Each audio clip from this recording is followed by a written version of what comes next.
In March 2025, Hooters filed for Chapter 11 bankruptcy. 3 months later, more than 30 locations closed overnight. No warning, phones disconnected, websites pulled down. Workers showed up for shifts and found locked doors. By the end of 2025, nearly 20% of all U.S. Hooters locations were gone. Financial media covered it the way they always cover restaurant bankruptcies.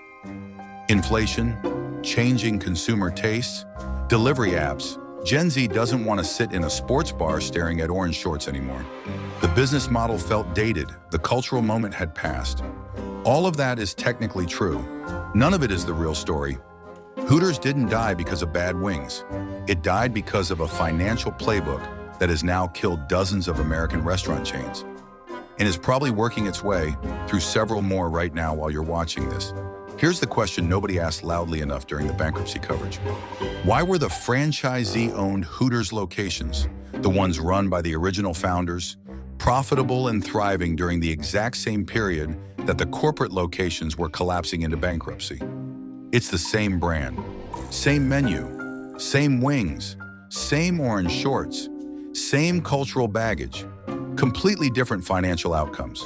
The difference was not the product, it was not the waitresses, it was not inflation or delivery apps or Gen Z, it was who owned the debt and how much of it there was. 3 things happened to Hooters that had nothing to do with wings or waitresses. Each one was a predictable consequence of a financial strategy that prioritizes short-term extraction over long-term survival. Each one has been applied to other restaurant chains you probably recognize. And each one is still happening somewhere in the casual dining sector right now. By the end of this video, you'll understand not just why Hooters failed, but why the same story keeps happening, why it will keep happening, and why your favorite chain restaurant might already be living through Chapter 1 of the same story. Let's start at the beginning, because the Hooters origin story is genuinely strange. Hooters was officially incorporated on April Fool's Day, 1983 in Clearwater, Florida. That was not an accident. It was a joke. The 6 founders included a painter, a brick mason, and a liquor salesman. None of them had restaurant experience. They wanted to recreate the neighborhood bars they'd missed from living in the Midwest. Wood paneling, a jukebox, homey decor, and beer. The name was chosen with a wink and a complete expectation that the whole thing would fail within 6 months. It didn't fail. Against every expectation, it became a genuine American institution. At its peak, Hooters operated over 430 locations worldwide. The original CEO described what they built as a beach-themed restaurant, a place where you came in from the water, threw on some coveralls, and hung out. Families, young people. A neighborhood bar that happened to serve excellent wings. The founders' version, the franchisee-owned locations they directly controlled, ran profitably for decades. They understood the brand because they built it. They knew the customer because they were the customer. Then in 2011, private equity arrived, and the story of Hooters became a story about something else entirely. It's time to learn how it actually works to find out exactly what private equity did to Hooters, and why the same playbook is running through casual dining right now. In 2011, private equity firms HIG Capital and Carpelli acquired Hooters.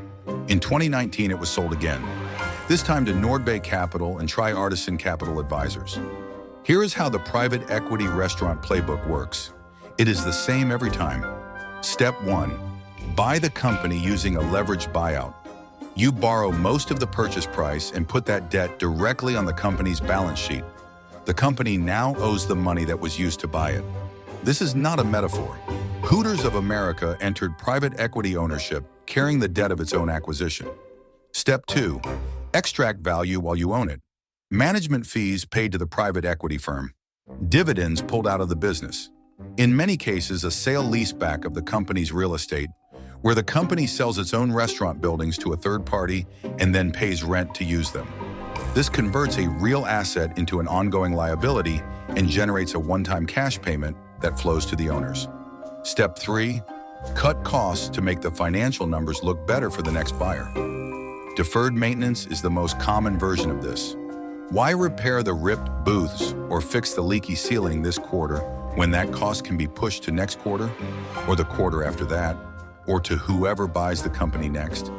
Step 4, Raise prices to maintain revenue as volume declines. Hooters raised prices so aggressively during this period that it alarmed insiders, according to reporting from Restaurant Business.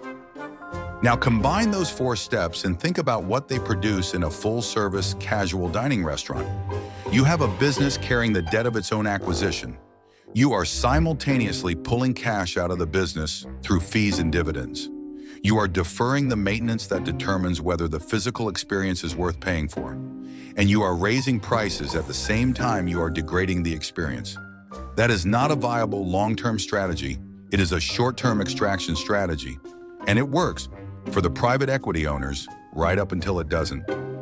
In Hooters' case, it stopped working because of a combination of rising interest rates on the variable rate debt, pandemic-era disruption, and the accumulated damage of years of deferred investment.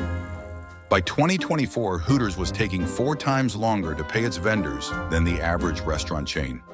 More than 20% of outstanding bills were over 90 days overdue, according to credit data from CreditSafe. From 2019 to 2024, U.S. sales declined more than 31%. Unit count was cut by a quarter. The company entered bankruptcy in March 2025, carrying $376 million in debt. The same $376 million in debt that its private equity owners had loaded onto it. And the original CEO, the man who opened the first Hooters in 1983, was watching from the franchisee side of the business, where his locations were profitable, and describing what private equity had done to his brand as turning it into a, quote, little boys club hangout that had alienated the women and families who had always been part of the customer base. Now here is where the Hooters story stops being about Hooters. TGI Fridays filed for bankruptcy in November 2024. It was owned by Tri-Artisan Capital Advisors, the same private equity firm that owned Hooters. Red Lobster filed for bankruptcy in May 2024. It had been taken private, had its real estate sold in a leaseback transaction, and was carrying debt it could not service. Denny's announced plans to close 70 to 90 restaurants in 2025. Bar Louie filed for its second bankruptcy in 5 years. On the Border filed in March 2025. The casual dining sector is experiencing a wave of bankruptcies that financial media consistently explains through the lens of inflation and changing consumer preferences. Both of those things are real, but they are not sufficient explanations for why so many chains are failing simultaneously, while fast casual concepts like Chipotle and Panera continue to grow. The more complete explanation is that a decade of private equity ownership loaded these companies with debt, extracted value through fees and dividends and sale leasebacks, deferred the maintenance and investment that would have kept the experience worth paying for, and left the companies with no financial resilience to absorb any external shock. The workers who showed up to locked Hooters doors in June 2025 with no warning, they didn't cause this. The vendors owed money who got cents on the dollar in bankruptcy. They didn't cause this. The communities that lost a local institution, they didn't cause this. The private equity firms that own these companies made money on the way in when they acquired them. They extracted money while they owned them. They made money again when they sold them to the next owner or took them through bankruptcy. The mechanism that produces this outcome is entirely legal. It is also entirely predictable. And it is happening right now in restaurant chains you are probably still visiting. Hooters is actually attempting a comeback. The original founders bought back the corporate locations through the bankruptcy process and are attempting to, their word, re-Hooterize the brand. Return it to beach casual, update the menu, pull it back from the direction private equity took it. Whether it works is genuinely uncertain. The brand has real damage. The cultural moment that made Hooters an institution in the 1980s and 1990s is complicated in 2026 in ways that go beyond financial engineering. But the more interesting question is not whether Hooters survives, it's which chain is next. The same private equity firms that owned Hooters in TGI Fridays own other casual dining brands. The same debt structures exist elsewhere in the sector. The same deferred maintenance playbook is running right now in a restaurant you might still be going to, where the booths are slightly worn, the prices went up again, and the experience is somehow slightly less than you remember it being. Hooters didn't die because America stopped liking wings. America loves wings. Buffalo Wild Wings is doing fine. Wingstop is doing fine. Hooters died because the people who owned it needed it to service $376 million in debt, while simultaneously extracting management fees and cutting costs, and raising prices, and deferring maintenance, and turning a beach bar into something its own founder didn't recognize. The wings were always fine. The financial engineering wasn't. And don't forget to like and subscribe to keep learning how it actually works.